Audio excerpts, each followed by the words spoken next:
Hello, everyone. Welcome to the All You podcast. I'm so glad you're back. This is Emma Howard, your host.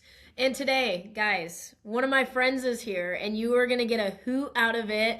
This is my friend Tyke Owens. We haven't seen each other in a long time. He's a former D1 high jumper, two-time record holder at East Texas A&M, and now he's actually coaching at a company that I work with as well. So he's shaping young minds and getting athletes ready. But without further ado, we're going to jump right into it. So, Tyke, welcome to the All You podcast. Hi, I'm happy to be here. So a couple things before I introduce everyone to you, kind of how I know you. Can you tell everyone about yourself just a little bit, where you're from, what you're doing now, things like that? So I'm from Frisco, Texas. I've been running track my entire life.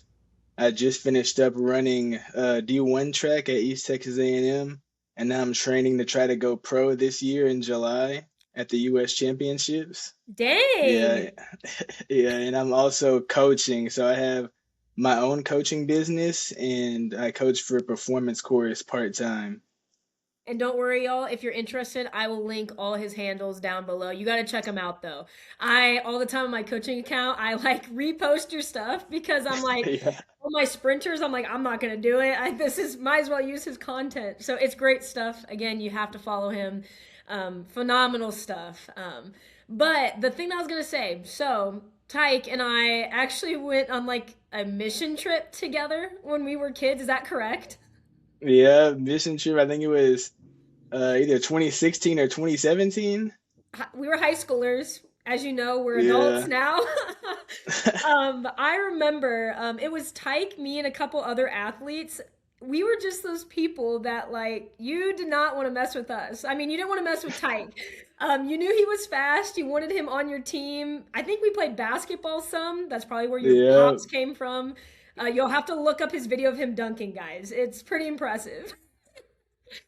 And he said he's from Frisco. So I used to live in Frisco, as you guys know. So that's a little bit how we know each other. Now we kind of just are Instagram friends, I guess, reposting each other's stuff. And again, he works with Performance Course, which you guys know I also worked for. So big fan of the company. So it's really cool that they have him on staff and he has his own coaching business too, which again, you can check it out. But let's learn more about Tyke today. If you're not sitting down or if you're in the car, I'd buckle up because this is going to be a good one. So the first thing I'm going to start with, Tyke, is just so people get to know you a little bit.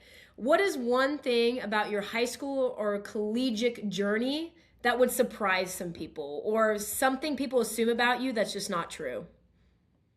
So I think one thing that could be pretty surprising is that I never broke 11 in the 100 in high school. Wow. So I was Okay. mostly, yeah, I mean, I was always pretty fast. I think I went 11:02, and Mm-hmm. I did break 11 like hand time, but I never like electronically ran a sub 11. So, Mm. being how fast I am now, I feel like that would surprise people. But, speed comes at different times, so you can always get faster. What is your time now? 10:31. Whew. What is your next goal? 10? So the minimum for the US trials is 10:25, Okay. but I want to be faster than the minimum, so anywhere from 10:01 and 10:25 is where I want to be at by July. I Mm. haven't opened up outdoor yet, and I'm planning on opening up um in April, so it'll probably be second or third week in April. I open up in the 100, and Yeah. then we'll just go from there, try to peak in June or July. Okay. And what are you doing right now to hit that peak? Because that's what, 4 months from now? 3 months from Yeah, now? so that's Yeah, almost 4 months from now. So I just been right now not doing too much speed work, not too much heavy weights in the weight room, just Mm, high reps. And then the plan is gonna ramp up as time goes by. mm. And I'm gonna be running more and more, lifting heavier weight for less reps. And Okay. then going to meets. I prolonged my season opener. I could have opened up my season actually today, but I'm prolonging it until around April 17th just so I can give my body some more time to just rest because Yeah. your body's not going to be able to run fast for 4 months. So I need to be able to run fast when I need to run fast, which is going to be Yeah. in July. Which I think a lot of athletes forget that you need to like Yeah, rest so you peak at the right time. Now, exactly. one thing that you said is actually kind of interesting, and I'd want you to expand on it. So you said the closer you get, you're actually lowering your reps but lifting more. Yeah, the Why closer is I that? just increase power. I mean, Mm. right now I'm just trying to build a base. I'm trying to have stability and I'm trying to have muscle endurance. But once it starts getting closer, I'm going to be trying to build more power. And I mean, Mm. I guess that could be seen as less fatigue too, less reps. So Yeah. Well, I guess that makes sense too because you're only performing for hopefully 10 and a half seconds or less. yeah, So yeah, that would make sense with the whole power thing. I'm doing that with my athletes right now too. Of a lot of them just need the baseline of lifting, but like they're working on power stuff because I have a lot of volleyball players and basketball players who jump and they're like, Coach, why am I only doing three lifts? And I'm like, or three reps. I'm like, because we're looking for power right now. We're not trying to make yeah. you do crazy reps at the moment. Um, but the other thing, so let's start from the beginning for you, is so how old Mhm. are you right now? I'm 24. Okay, so 24, young and thriving. When did you start sprinting, doing track and field, high jump, and all that specifically? So I started sprinting when I was 6. It was after kindergarten. I joined a summer track team called Frisco Heat, Oh, yeah, and yeah, yeah. then yeah, and then I started high jump when I was 9. Mm-hmm. Okay, so you just started playing tag and you knew you were fast? No, it was actually I mean, I always kind of knew I was fast, but it was my Yeah. parents that got me into it. They like found the flyer for the team, signed me Mm. up, and then I joined, and I was immediately like the second fastest guy on the team. And so, Yeah, and that's when you knew you're like, man, I gotta try to go D1 one day. yeah, I mean, yeah. Now, following up on that too, so I recently was talking to a friend about this, and I'd like to hear your opinion. Is we hmm were having a debate on if middle schoolers should specialize in something at a young age. Did you say you would specialize in something at that age, or was it just something you really like to do? So track has always kind of been my specialty. I've played basketball, I played football, played a couple other sports, but my main focus was always track. So I'll say if you're young and you're playing a lot of sports to have fun, see what you're good at, that's good. But once you find out kind of what you want to do, you should make that your main focus.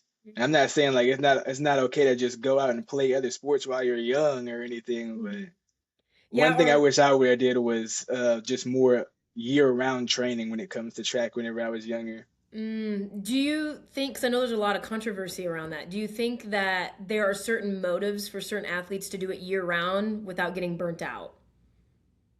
Yeah, so you obviously can't train all out in track year-round, and there needs to be a lot of rest periods going on, which is why you need to know when you're gonna peak, Mm, and you just don't want to be going hard, but um, training year-round, that's fine to do for sure, especially in the weight room.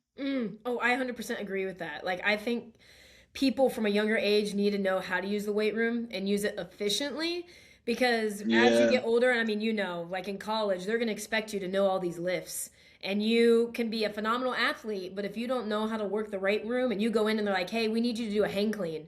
And you're like, what's yeah, that? Then I could be wrong, but I feel like they'd overlook you because they're like, wait, this kid doesn't even know how to use the weight room in college. yeah. So, what would you Yeah, hang say? clean's one of the big ones too. It's good for power. Yeah, The so when at what age did you realize that you're like, okay, I want to go D1 and I want to go pro? it was pretty young. So, I mean, I started gaining a lot of traction in elementary school. Whenever I was winning state titles, I Mm, started getting state records, and then I realized like I had the potential to be really good. So it was around then I started thinking like, yeah, I want to go and do this at the next level. and Like I wanted to. how'd your mindset change once you realized that? Because you said you were young. Yeah, I was young and my dad was helping me a lot with my mindset, Mm, keeping me away from things that could have kept me from reaching my goals. Like I used to like to go to trampoline parks and stuff like that, but mm, I knew like whenever it was like getting close to like the state meet, I gotta like stay away, try to stay healthy, and just stay locked in. So like I was still a kid. I still wanted to do kid mm. stuff, but it was just good to have somebody to help me know like I gotta stay locked in if I'm trying to reach a goal. Yeah. Did your dad do any sports or things like that? So my dad played college basketball, Oh, but okay. he also coached me at Frisco Heat. So soon after I joined the team, he became a high jump coach along with my Mm, other coach. okay. I didn't know that. That's pretty interesting to have your parents help in some Yeah. way. Did you ever feel any like pressure from your parents or from other people Um, once you figured out you were good? nah, I never really experienced any bad pressure. All the That's pressure good. that got put on me just helped me get better. It Yeah. just showed me like I gotta work harder. So You know, I have to admit, my mindset was not like yours. I put a lot of pressure on myself, but I also had pressure from other people. I mean, I was a point guard for my yeah. basketball team, so it was a lot like, all right, Emma, you're calling the play, and I like to perform for people. So what would you tell someone like me who had quote unquote bad pressure? Like how does one change the thought of, oh, this is good for me and I can, you know what I'm saying? Yeah, I mean, I can see how it could be hard to deal with that pressure. You just kind of gotta trust the process, trust God, and just do the best you can because that's really all you can do is give what you can give. And the best thing you can do is put everything on the table. And if you fail, at least you know you did everything you could. That's good. I have to admit, when you first said trust the process, it brought me back to my sorority days when they were like, just trust the process of what house you're going to be in. And I'm like, all right, okay. Yeah. Um, so one thing that I'm really curious about, because I see you posting stuff all the time, what would hmm like a typical training week look like for you? Like, let's not like you're preparing for something, but let's just say you're training throughout the year and you're just trying to stay consistent. What does your week typically look like? So you're saying like in the off season, like I'm not Yes. in season, I don't have any meets coming up. Yes. So so if I'm in the off season, I'm usually taking it pretty light. I'm probably only running 3 to 4 days a week, Only and then three to I'm in the four. way, and then I'm usually in the weight room. I'd say maybe 4 days a week in the Mm, off season, maybe five. It used to be more, but I'm doing a lot less now, so I can add a little bit more running in the off season. okay. But yeah, And is your weight room like athletic stuff, or are you so doing so if it's the off season, I'm doing more strength based stuff, I'd say. okay. Yeah. So that's like your big lifts, correct? Yes, exactly. I'm doing bench press. I'm building squat, Mm, deadlift, leg press. I'm just building a strong base, mm, lots of muscle mass. yeah. And like for those listening, I think some of you need to know this too. When you have a sprinter and a marathon runner, both very different athletes train different ways. So, an example, Tyke, is what you're saying. When you're a sprinter, you need that power and that burst, but you need very strong core, you need very strong legs versus a marathon runner who definitely needs a strong core, strong legs, but they are much leaner because the muscles are very different than a sprinter. So those of you who don't know, that is why Tyke, right? You are working to build those muscles and you are actually lifting heavy because that's going to help Yeah, you run faster. exactly. I think a Exactly. You lot can of people only forget be, that. yeah, they say like you can only be as explosive as you are strong. Mm. That's why Hmm. that's why you're never gonna like have a power clean that's more than you can deadlift. I did. That makes sense, but I did not know that. Yeah. That's pretty interesting. Yeah, I'm teaching my kids how to do a power clean, but hmm it's almost a brand new school, and my weightlifting class has only started this year. So some kids, I'm like, I have to learn how to do just the pull because they can't do Yeah. any of that yet. And my all my classes are girls right now, which makes sense because I was a new teacher that came in as a female. And I have to admit, if I was a boy and saw that the new teacher was a female for the fitness class, I don't know if I'd take it right away. I'm like, is this girl legit or not? Yeah. I'll have a lot more boys next year, which would be really cool. The one thing that I think a lot of people struggle with, and I actually, the interview I had before this, we talked about a lot of the mental side. But what do you feel like you had any like times where you had a setback and you got frustrated? And if you did, how did you overcome that? Because I know there's a lot of people out there that you could be a point 0.1 second behind someone and that puts you in second place.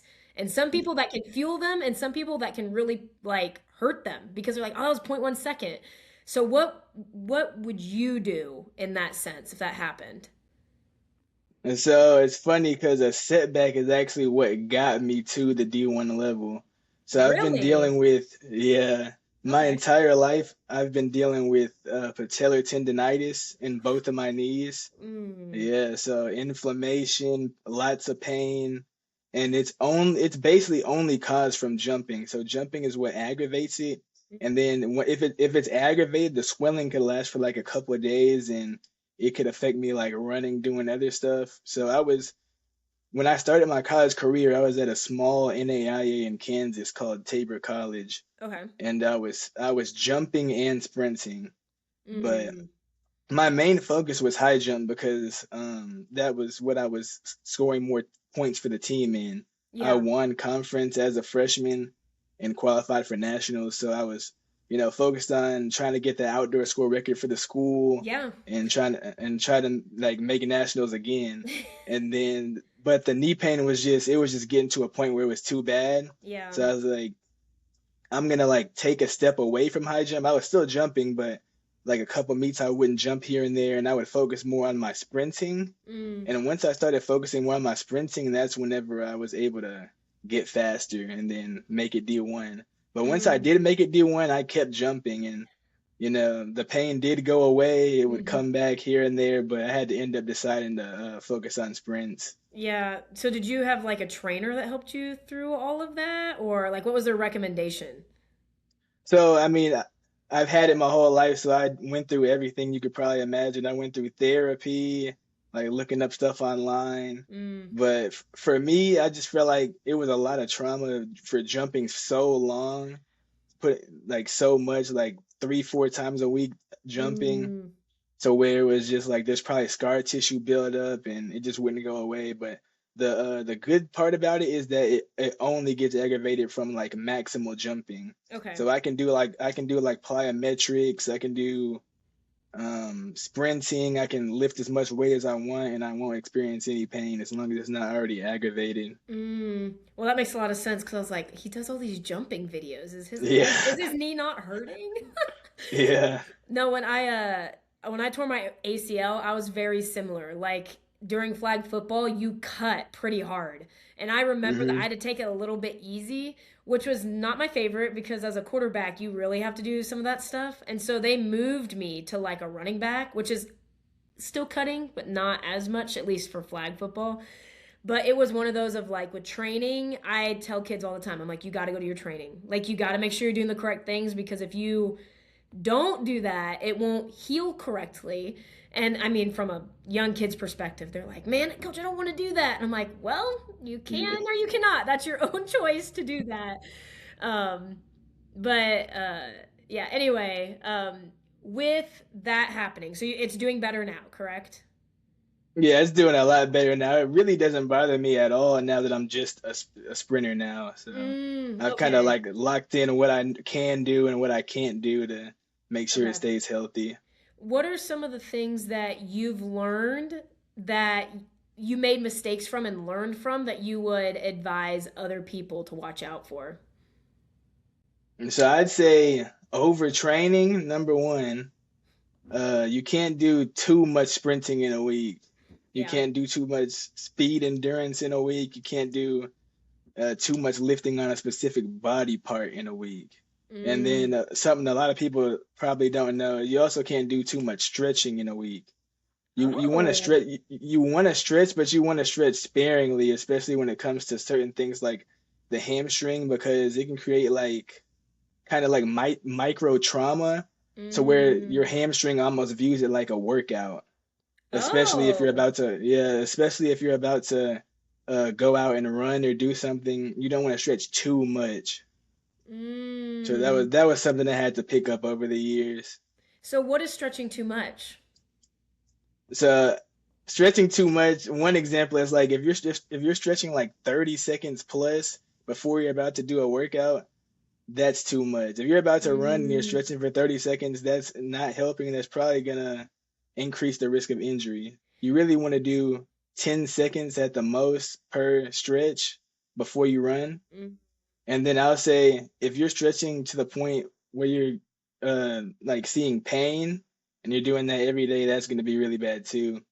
You know, it's interesting you said that because I don't remember the guy on YouTube, but he was saying that sometimes his warm ups, quote unquote, is like 3 minutes long, if even that. Like not holding for 3 minutes, but he's like, he'll do like a deep squat for 5 seconds 3 times, and then he'll rest a little bit, and then he'll do a little bit of his back, and just super short.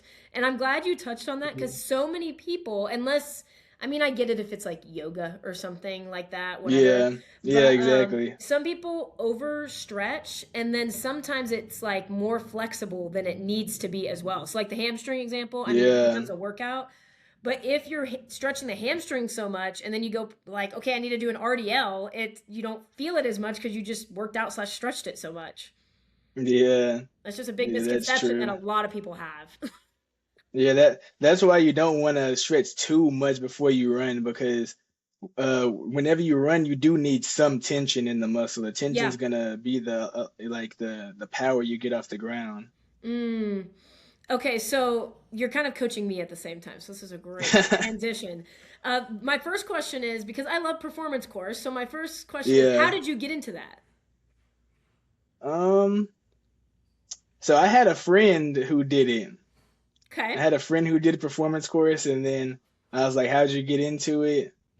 And then he told me, and I was like, "All right, I'm gonna go do it," because he was on my track team, Okay. and he had did it for a while, and he ended up getting the full-time position. So So he once was he once he took, like a campus lead or whatever it's called. yeah, yeah, Okay. Site leader. yeah, Site leader. site coordinator. Yeah, that's what it is. Okay. Yeah.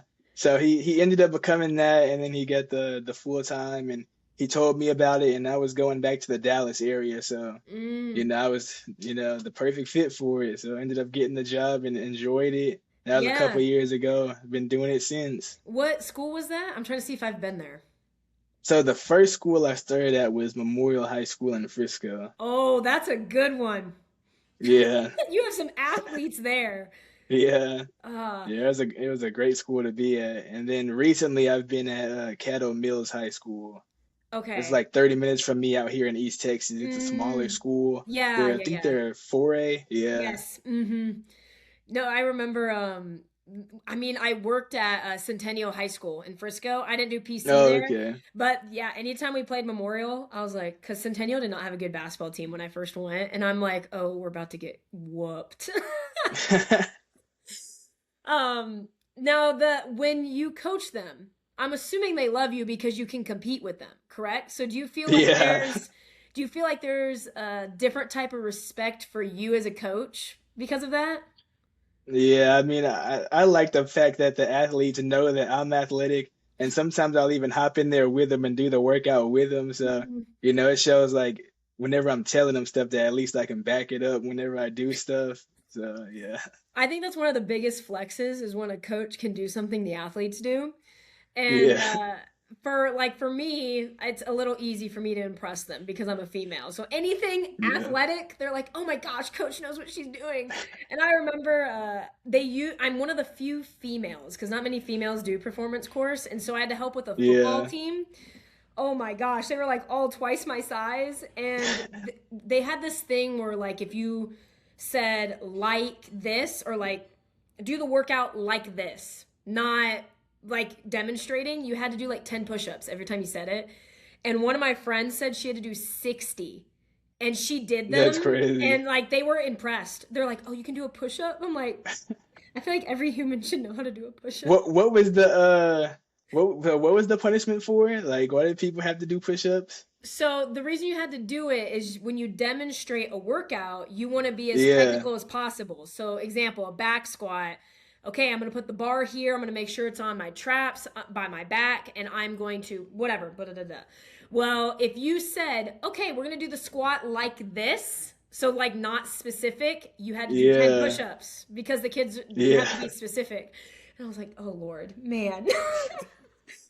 um, but with that, like it was a joy to teach high level athletes because one, Yeah. they want to be there. It raised my IQ.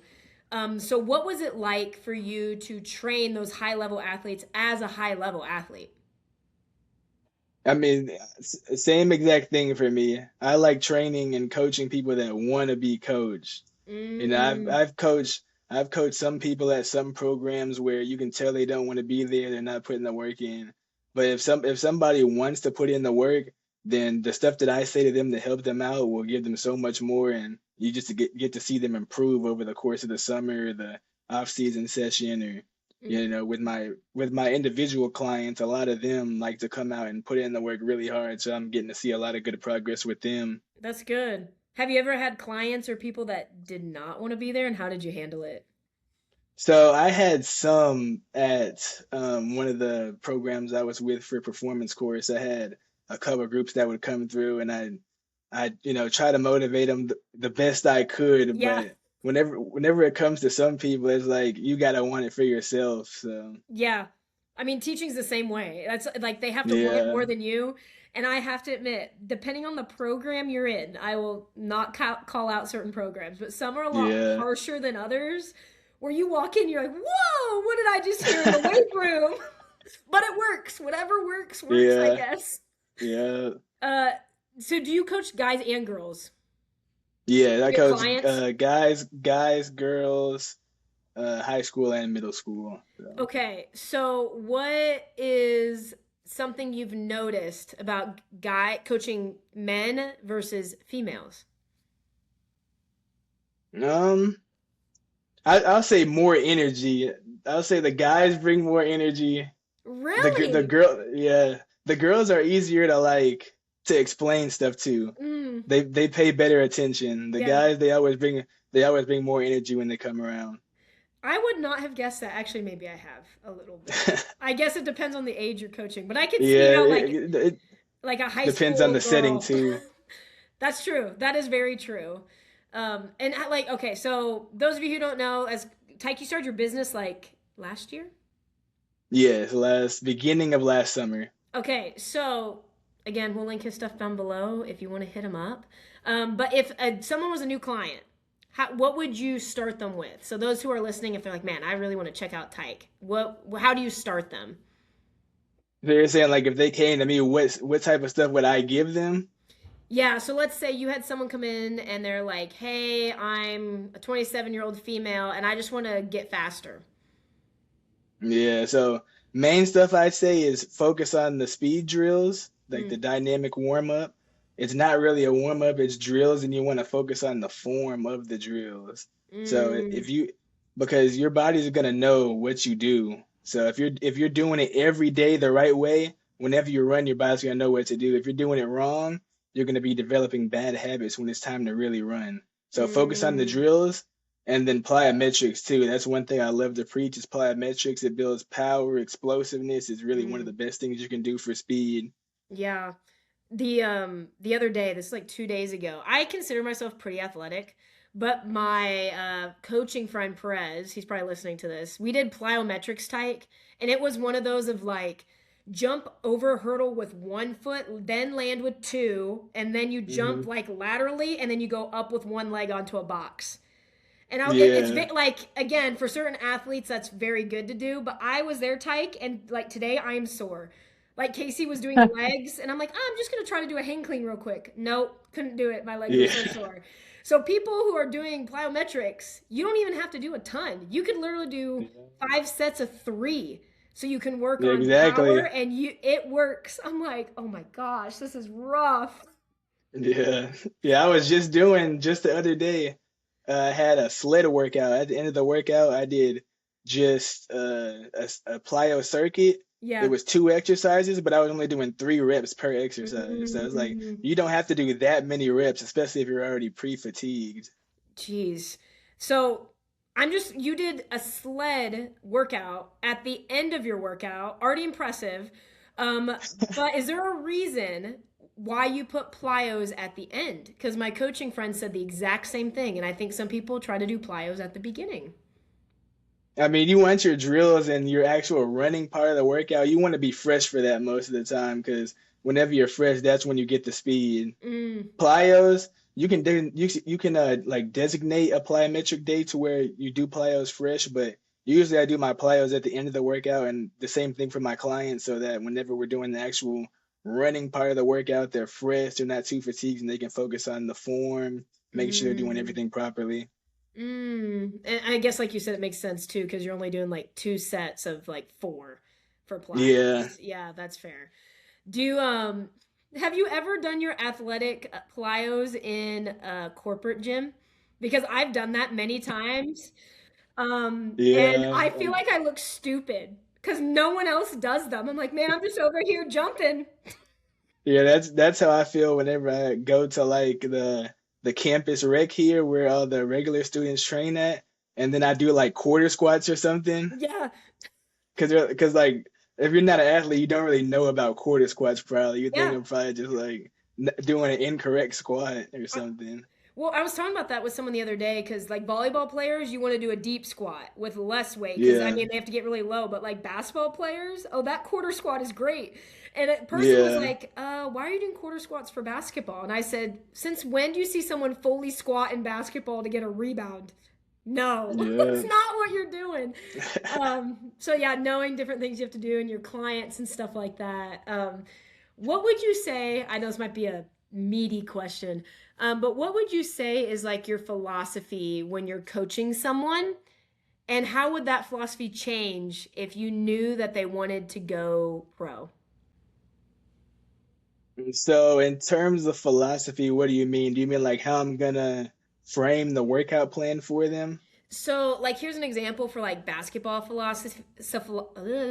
Words philosophy is like mine is building strong character and defense. Because, in my opinion, if you can have a strong defensive player who is after the ball, disciplined, talks well, overall, you're going to have a pretty good team. So, an example with like a client, your philosophy could be something along the lines of yes, when I do things, I want them to be able to do sprint faster by doing easy movements but making them more difficult, but I'm training them for longevity or whatever. It means like what is your overall thing that you want your client to come out of when they're finished with your help. Yeah, so the main things is building a good base, making sure they have good positions and good form, and then that's the main two I'd start with. Mm, Good base when it comes to strength, core stability, hip strength, making sure the hamstrings and glutes are good because if the hamstrings and glutes aren't good, that could cause strains later on. If the hips are too tight, they're not going to be able to get all the way through and get tall to the right position to where they can get down the track. So that's the stuff I'm going to focus on for like my base clients. Now if I see a client who I can tell is ready to move on to the next level, I'm really gonna focus in on that form. And one of my favorite things to look at is the block start okay. because the block start and drive phase that's gonna be about 30 meters of your race, and then from the 30 to the finish line in 100, that's something that could be worked on through drills, through Mm, wickets, stuff like that. So. okay. And for my sprinters out there, what is the biggest thing when you're coming out of the blocks? Like some of my athletes that I've coached before, they don't know about like the knee drive and the push when coming out of the blocks. And I know Mhm. there's a lot of things that play into that. But what is something specific that a sprinter could work on if they are struggling to get out of the blocks fast? And so reaching triple extension is pretty important, making sure Mm, your body's getting straight and that you're staying low, but you don't want to be breaking at the hip. So you don't mm, want your body to look like this. You want to make sure that you're coming out nice and low, and you want to make sure you're pushing at the track down and back. down and back. Yeah, The so you could be like the most powerful athlete in the world, but if you don't know how to apply that force to the track in the right way, then you won't be able to run fast. The fastest mm, sprinters are able to put their force into the track horizontally to project themselves down the track. mm. And even with that triple extension too is the importance of also your arms. Like I've noticed a lot of the Exactly. time, and jumping's the same way, where like people don't put their arms where they need to be. They're like lazy with them, especially like high schoolers. Yeah. I'm like, I don't think you understand how much your arms help Yeah. with what you're doing. I mean, PC teaches that very, very well. Um, Now, towards the end of like wrapping things up and all that stuff too, is I kind of want to talk about things that you've learned throughout your career that really stick with you. So, what is like a lesson that you learned either as a young athlete, a D1 athlete, wanting to go pro athlete, or just you as Tyke as a man? What is one of the lessons that stick with you today? Yeah, so I'd say the main thing that I want people to know is that you can always keep learning. So I feel Mm, like at every level, I kind of got to a point where I was like, okay, I feel like I know most of the stuff there is to know, but then I'll get somewhere and I'll learn something new and then I'll add it and then I'll improve. So it's like there's so many people out here that have so much knowledge that you don't know that could help you. So just seek knowledge, implement it, and you'll just keep improving. especially the seeking part. I think so many people are Yeah. afraid to ask. And I was talking to my friend about this the other day about just like raising kids, or like whether it's an athlete or like a student, of like if you can teach them to ask for help, because there's never going to be a time where you're not learning, which is, I love what you said. I think about the same way as a teacher. I have to learn how to accommodate kids all the time, being able to ask, but not also just asking, but you said implementing it. Can you Yep. expand on like why that is so important to implement what you're learning? And so, for example, one thing a lot of athletes do incorrect when it comes to their block start is they're having their block angle too high to where they can't really Mm, project in the correct way to put force down the track. So if a coach is telling you like, hey, lower the block angle, like you mm, might be like, I don't want to do that. It already feels good the way it is.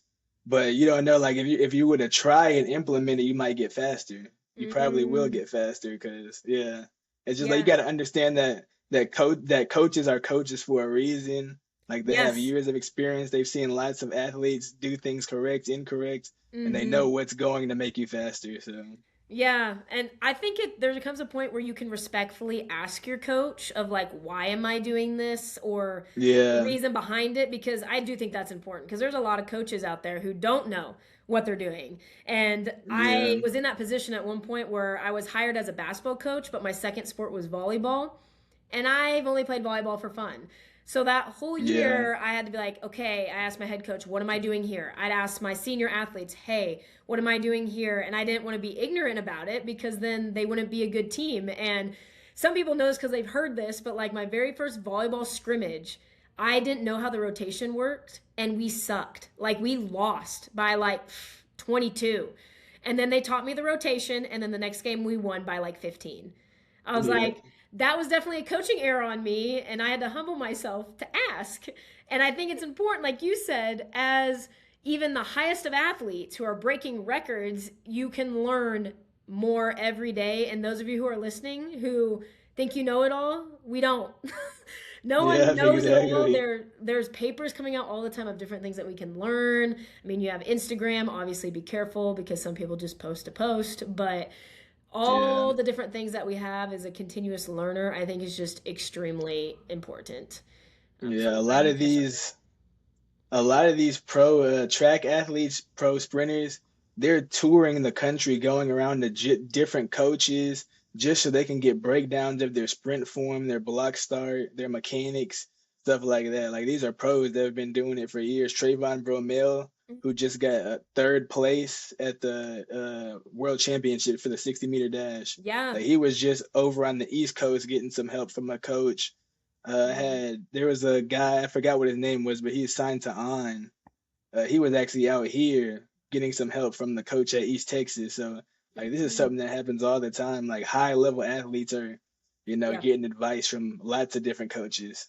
I was gonna say, have you gotten advice from someone who's pretty high up that you've traveled to see yet?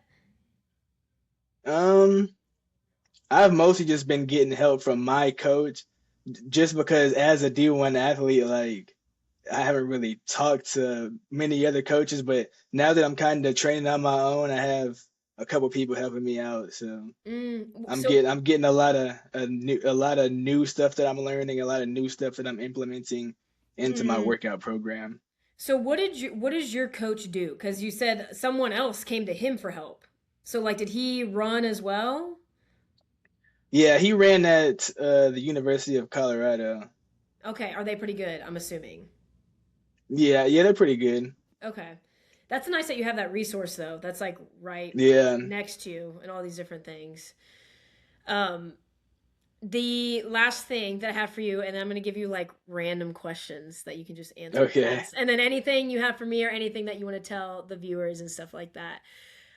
Who are some people that had the biggest impact on you and your journey, good or bad? And so definitely my dad and then my other high jump coach, Coach Mark. Mm, They motivated me whenever I was young mm, to go out and achieve. I had a couple coaches in high school and a couple coaches in college too. Coach Shuey, he was my high jump coach whenever I was in Kansas. He helped me mm. out, and then Coach Ken Christensen, he was the 100-yard dash world record holder at some point, and he helped Wow. me a lot when yeah he helped me a lot when it comes to sprinting, like teaching me how to be relaxed in the shoulders, how to breathe, stuff like that out of the blocks. Mm. And what are some of their characteristics that you want to implement when you're coaching other people?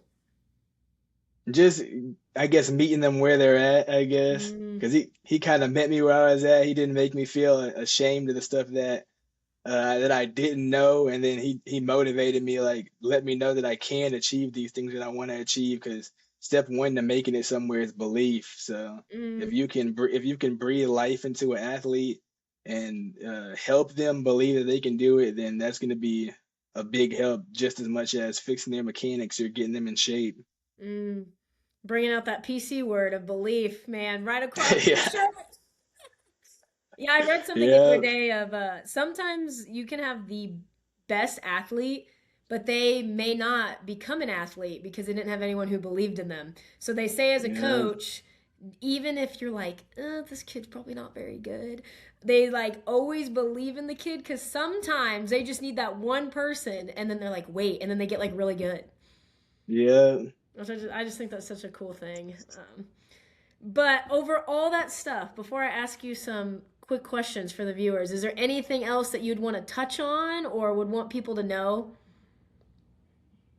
I mean, I think you met pretty much all of it. I mean, I'm an athlete and I like to spread my knowledge to other people. So I'm on Instagram, TikTok, and then like I said, I have my in-person training Mm-hmm. program. So, And you know, again, any I will link all of that because, like I said, I have people who ask me all the time, "Hey, do you know anyone?" And I'm like, "Well, not near me, but I know someone in Texas." yeah, And I mean, I love promoting stuff like that. Obviously, like I love reposting your stuff. I think it's good content, and it's like it's not flashy. It's very much like this is what it is, which I think is something yeah. that athletes need. So keep posting that stuff. It's great. But yes, I will link all his stuff down below. I have firsthand experience. He's a great guy. He was great when he was a kid, and he's great now. So I can attest. I approve this message. Thank you. Okay, so here's a couple quick questions, athletic questions. Okay. Okay, what is your favorite warm up drill that you swear by? Favorite drill, I'll say B skips. It's the most satisfying to do, and you get the most from it. So B skips, you said? yeah, B skips. Because it's Remind, like there's you another get name like for it, that. isn't there? Um, I Rem- don't think so. Not that I know of. Remind me what it is. I think I'm mixing it up with A skips. Yeah, so a B skip is basically like if an A skip is like you bring your knee up here, a A skip if you bring your knee up here, a B skip would be you kind of straighten out your leg on the way down and complete Mm. that last phase of the cycle. Oh, okay. I'm actually looking it up right now. Okay, I see. It's kind of like it's like the kick a little bit when you do a long jump. Yeah, Got it. Okay. it's kind of like that. Yeah, you don't want to kick too hard out. You really want to focus on like cycling out and downwards whenever you do a B skip because it's supposed to Mm. represent like the late phase of your cycle whenever you're running. Ah, look at Tyke trying to be unique. I've not heard that answer yet. That's a good one. That's a good one. Okay, first question, and then I'll do a follow up. Okay, Before your event or anything like that, do you listen to music or not?